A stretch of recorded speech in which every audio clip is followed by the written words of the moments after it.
Welcome to Cinemax Movie Recaps. Today we're reviewing Sputnik.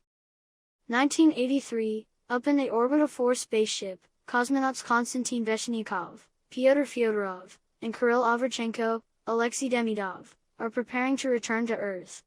As they begin their descent, their shuttle experiences turbulence. After things calm down, the men notice something crawling outside the shuttle that slowly makes its way inside. The shuttle then lands in Soviet Kazakhstan, where they are found by other men. Overchenko is dead, with the back of his head blown out, while Konstantin is found alive but with his eyes completely blackened. At a research institute in Moscow, Dr. Tatyana Yuryevna, Oksana Kenshina, is put on trial after her method in controlling a 17-year-old boy's seizures was to hold him underwater for over a minute to cut off the oxygen supply. Although she saved him, other doctors and the boy's mother think she went too far, but she knows she took a necessary risk. Afterward, she is met by Colonel Semiradov, Fyodor Bondarchuk, who is intrigued by her defense and requests that she join him at a facility in Kazakhstan to see what is wrong with Konstantin, as he is suffering from episodic amnesia.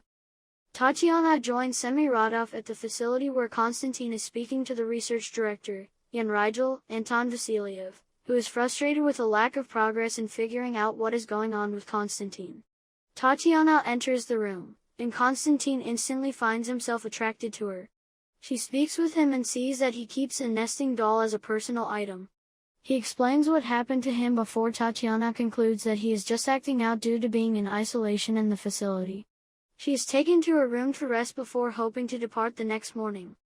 Tatyana cannot fall asleep, so she goes for a run outside the facility.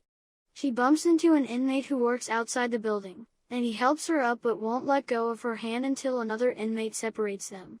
Semiradov later goes to Tatyana's room to see why they really brought her there.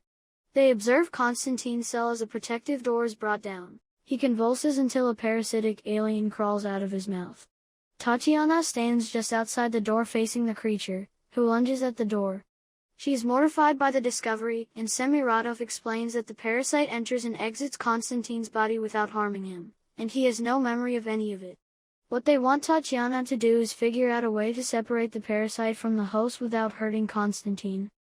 Tatyana stays at the facility to review more tests performed on Konstantin as she and the other researchers learn more about the parasite and how it appears to work. Tatyana also learns that Konstantin has a son that he left at an orphanage after his mother died so that he could continue with his work as a cosmonaut.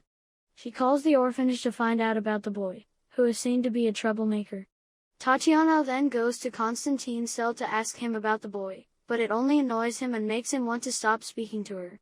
She then asks Semiradov to transfer Konstantin to the medical unit in the daytime so he can interact with civilians. Konstantin's transfer is made, and he is put in a bigger room with a TV where he watches news coverage of him and Overchenko returning home. He gets upset just as Tatyana enters and admits she wanted to see how he would fare under stress. Before she leaves the room, Konstantin admits that he only found out about his son a week before his initial flight and that the mother had died. He asks Tatyana what she really wants from him, but she cannot say. That night, Tatyana observes the parasite near the cell as it makes its exit. She lays down on the other side from it, and it mimics her movements. It sees the nesting doll and responds to it. Tatyana puts on a protective suit and is allowed to enter the cell. She places the doll down, and the parasite wraps itself around the doll. When Tatyana tries to touch the parasite, she slips on its mucus, and the creature grabs her by the leg. The other scientists enter to pull Tatyana away, with her leg being injured from the attack. Afterward, Semiradov goes to Tatyana's room, where she tells him that she thinks the parasite is now fully bonded with Konstantin since it reacted to the doll, which she thinks means something to Konstantin as a guilty reminder of his son. She suggests that Konstantin be moved to Moscow for proper research, but Semiradov admits that he has not even informed the higher-ups of Konstantin's condition and that he lies to them about his condition to continue keeping him there. Tatyana goes to Rigel for help in getting Konstantin out of the facility and over to Moscow so he can get the help he needs. That night, they quietly observe Semiradov's men using the parasite for their own means. They witness the higher-ups bringing in an inmate into a cell where they wait for the parasite to exit Konstantin's body and then tear the head off the inmate. Tatyana is almost discovered until the soldier that nearly finds her gets distracted. Before they continue with their plan, Rigel tries to tell Tatiana that they are on the verge of a big discovery with how the alien acts, but she argues that it will only be used to kill innocent people if left in Semiradov's hands. Tatiana spends more time with Konstantin as she plans to break him out.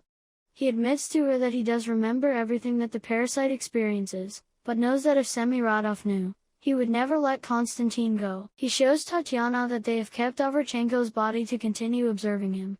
She learns that he was suffering from Addison's disease, and that's most likely why the parasite could not bond with him. Konstantin doesn't want to end up like him, but he is also afraid to leave. When Tatiana talks to Semiradov again, he reaffirms that their goal is to find a way to control the parasite. During another test in which Semiradov tries to have the parasite kill an inmate, Tatiana chooses to go in and sing Million Roses, which is a song that Konstantin is fond of. The parasite responds to it by remaining calm, indicating that it indeed does possess some of Konstantin's memories. Rigel is impressed at the creature's development, but the moment is ruined when it spots the inmate that it was supposed to feed on, and it proceeds to do just that. Semiradov then approaches a horrified Tatiana and learns that Konstantin still cannot fully control the parasite, so Semiradov will keep her there until that goal is achieved. Later that evening, Tatiana and Rigel commence their breakout of Konstantin.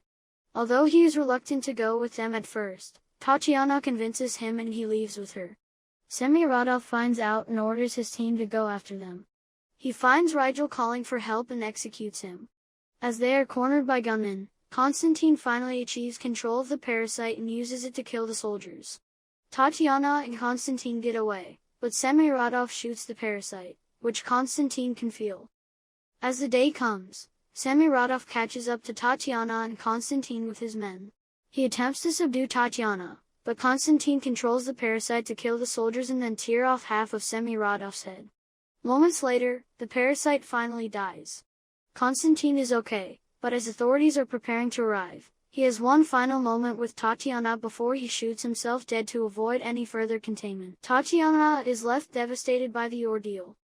The film concludes with Tatiana going to the orphanage to adopt Konstantin's son. Subscribe for more videos like this, turn on notifications and leave a like to help our channel out. Thanks for watching and see you next time.